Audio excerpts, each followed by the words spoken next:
সেয়া আপোনালোকে দেখিবলৈ পাইছে জুবিন অনুৰাগীক সোণাপুৰ শ্মশানৰ ভিতৰত যাব দিয়া হোৱা নাই।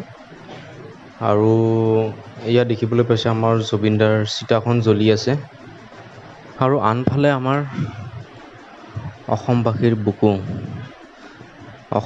বুকু আৰু জুবিনদাৰ চিতাখন একেলগে জ্বলি আছে। তো বহুত অনুৰাগীৰ মনত এতিয়া জুবিনদাৰ চিতাখন নিজৰ বুকুৰ মাজত জ্বলাই আছে। দেখিবলৈ পাইছে ইয়াত কিমানখিনি মানুহ আহি আমাৰ জুবিনদাৰ চিতাৰ কাষত খাৰা হৈ আছে। হয়তো এনেকুৱা দ্বিতীয়জন জুবিন গাৰ্গ আমাৰ অসমত আৰু জন্ম নহ'ব। আমাৰ জুবিনদা সদায় জুবিনদাই, আৰু তেওঁ দি থৈ যোৱা আমাক যিখিনি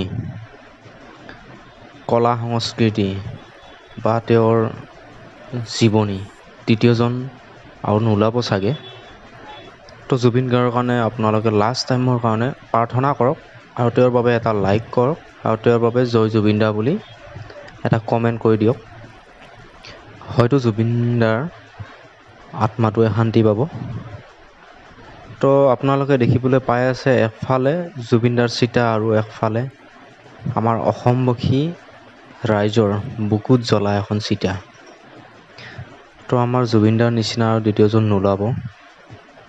মই বাৰ বাৰ কৈ আছোঁ, আমাৰ জুবিনদাৰ নিচিনা দ্বিতীয়জন আৰু অসমত নোলাব। হাজাৰ হাজাৰ বছৰ আমি যেতিয়ালৈকে পাৰোঁ তেতিয়ালৈকে আমি অসমবাসীয়ে জুবিনদাক আমি বুকুৰ মাজত ৰখাটো আমি চেষ্টা কৰিব লাগিব।